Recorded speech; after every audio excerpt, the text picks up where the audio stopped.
Hello बच्चों, स्वागत है आपका हमारे चैनल हिंदी स्टडी में। हम यहाँ पर BA first year first semester Hindi का अध्याय 5वां पढ़ रहे हैं, जिसमें हम तुलसीदास जी के जीवन परिचय के बारे में देख चुके हैं। यदि आपने उसे नहीं देखा है तो आप हमारे प्लेलिस्ट में जा कर के या फिर डिस्क्रिप्शन बॉक्स में भी प्लेलिस्ट पड़ा है, उसके द्वारा भी देख सकते हैं। आज हम तुलसीदास जी द्वारा रचित रामचरितमानस के अयोध्या कांड के दोहों को पढ़ेंगे, जिसमें आपके सिलेबस में 28 से लेकर के 41 तक के श्लोकों को पढ़ना है, यानी कि दोहों को पढ़ना है। तो आज हम 28वां दोहा पढ़ेंगे। तो आइए शुरू करते हैं। इसके संदर्भ में आप लिखेंगे कि प्रस्तुत दोहा श्री रामचरितमानस के अयोध्या कांड से लिया गया है, जिसके रचयिता तुलसीदास जी हैं। इसके प्रसंग में आप लिखेंगे कि इसमें कैकेयी के द्वारा वर मांगने तथा इसके पश्चात दशरथ जी की क्या मनोस्थिति है, इसे इसमें दिखाया गया है। अब आप व्याख्या में लिखेंगे, भूप मनोरथ सुभग बनु सुख सुबिहंग समाजु भिल्लनि जीमी छाड़नि चाहती बचन भयंकरु बाजू।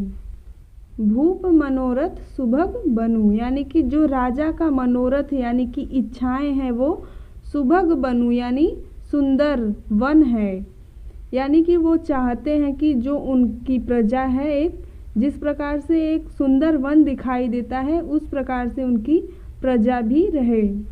और सुख सुविहंग समाजु, और जो सुख है वो पक्षियों का समूह है, यानी कि वो चाहते हैं कि जो उनकी प्रजा है वो सुख पूर्वक, जैसे एक पक्षियों का झुंड चहचहाते हुए रहता है, उसी प्रकार उनकी प्रजा भी खुशहाली पूर्वक रहे। किंतु जो कैकेयी है अब क्या कर रही है उसे दिखाया गया है। भिल्लनि जीमी छाड़न चाहती बचनु भयंकर बाजू। भिल्लनि यानी कि ये एक जंगली जाति होती है जो कि पशु पक्षियों को मारने का कार्य करते हैं। तो इसमें दिखाया गया है कि भिल्लनि जिमी, जिमी यानी कि जैसे कि भिल्लनी पक्षियों को मारती है, उसी प्रकार से जो कैकेयी है वह छाड़न चाहती बचनु भयंकरु बाजू, यानी कि अपने वचनों के द्वारा जिस प्रकार से एक बाज पक्षियों पर टूट पड़ता है, कमजोर पक्षियों पर, उसी प्रकार से कैकेयी के जो वचन हैं, बाज रूपी जो तीर के समान वचन है, वे महाराज दशरथ पर जैसे वार करने वाले हैं। अर्थात इसके कहने का तात्पर्य यह है कि जो राजा दशरथ है वो अपनी अयोध्या को एक सुंदर वन के समान देखना चाहते हैं, और उसमें जो प्रजा है वो चहचहाते हुए चिड़ियों के समान खुशहाल रहे, ऐसा देखना चाहते हैं। लेकिन यहाँ पर भिल्लनी से कैकेयी की तुलना करते हुए कहा जा रहा है कि जिस प्रकार से एक भिल्लनी पक्षियों पर वार करती है, उसी प्रकार से जो कैकेयी है वह अपने बाज रूपी वचनों को चला करके अब जैसे वो महाराज दशरथ पर वार करने वाली है, यानी कि अपने वचनों को मांगने वाली है। अब कैकेयी अपने दोनों वचनों को किस प्रकार मांग रही है उसे दिखाया गया है। इसमें है कि सुनहु प्राण प्रिय भावत जी का देहु एक बर भरतहि टीका। सुनहु प्राण प्रिय, हे प्राण प्रिय सुनो।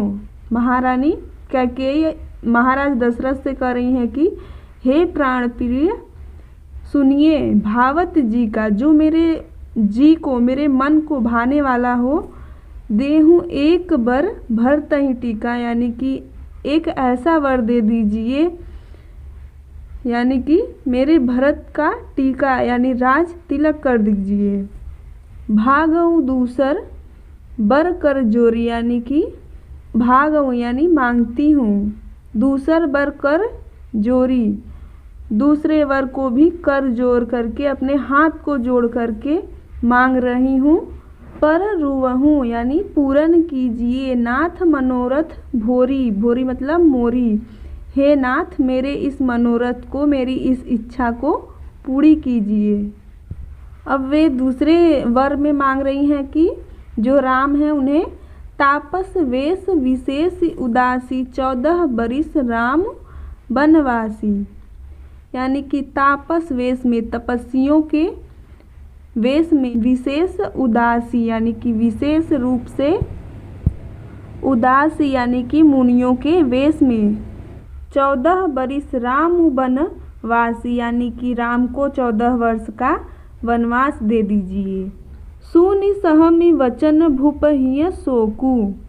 और जैसे ही राजा दशरथ उनके वचनों को सुनते हैं, भूपहिय शोकु यानी कि जो राजा का हृदय है वह शोक से भर जाता है।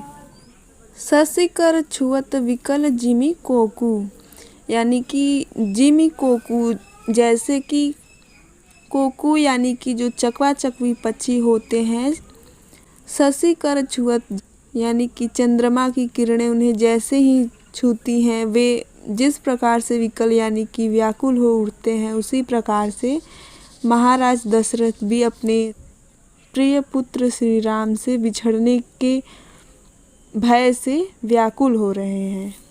गयाऊँ सहमी कहीं कछु कहीं आवा, वो बिल्कुल से सहम जाते हैं और क्या कहें ऐसा कुछ भी उन्हें समझ में नहीं आता है। जनु सचान बन झपटे उलावा, जनु यानी कि ऐसा प्रतीत होता है कि जैसे सचान यानी कि जो बाज होता है वह किसी वन में लावा यानी बटेर पर झपट पड़ा हो। बिबरन भयऊ निपट नरपालू, और जैसे ही राजा ऐसे वचनों को सुनते हैं उनका जो बिबरन भयऊ यानी कि वे बेरंग हो जाते हैं। दामिनी हनेऊ मनहु तरु तालू, और जो राजा दशरथ है ऐसा प्रतीत होता है कि जैसे बिजली के गिरने से तरु तालू यानी कि जो ताड़ का पेड़ होता है झुलस जाता है, उस प्रकार से राजा दशरथ की हालत हो जाती है। माथे हाथ मुंदी दो लोचन तनु धरि सोचु लाग जनमु सोचन, और माथे पर हाथ धर करके अपने दोनों आँखों को लोचन यानी कि आँखों को मूंद करके ऐसा सोच रहे हैं, यानी कि उन्हें ऐसा प्रतीत हो रहा है जैसे कि जो उनकी सोचने वाली शक्ति है उसने तनुधरी स्वयं ही शरीर को धारण कर लिया है, और लाग जन्मु सोचन जैसे लग रहा है कि वो ही सोचने में लग गई है। मोर मनोरथ सुर तरु फूला फरत करीनी जिमी हतेऊ समूला, मोर मनोरथ यानी कि जो मेरी इच्छा थी, अब राजा दशरथ कह रहे हैं कि जो मेरी इच्छा थी वह कल्प वृक्ष के समान फूल चुका था। फरत करीनी जिमी हतेऊ समूला, यानी कि जैसे ही वो फरने वाला था, फरत करीनी यानी कि जैसे ही वह फरने वाला था, जिमी जैसे कि हतेऊ समूला, इस कैकेयी ने हतेऊ समूला यानी कि समूल रूप से जड़ से ही उसे हत दिया यानी उखाड़ दिया।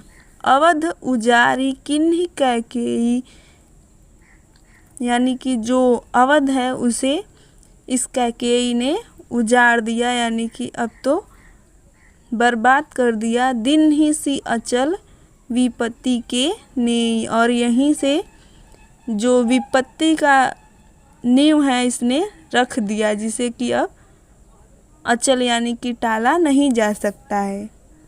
इसके विशेष में आप लिख सकते हैं कि इसमें सुख सुविहंग समाजु, यहाँ पर अनुप्रास अलंकार का प्रयोग किया गया है, और इसमें भिलनी की तुलना महारानी कैकेयी से तथा उनके जो वचन हैं उसकी तुलना बाज से की गई है। और इसमें आप देखेंगे तो करुण रस का भी प्रयोग किया गया है। तो आज हम यहीं तक पढ़ेंगे। यदि वीडियो अच्छा लगा हो तो लाइक शेयर और सब्सक्राइब ज़रूर कर दीजिएगा बच्चों। Thank you.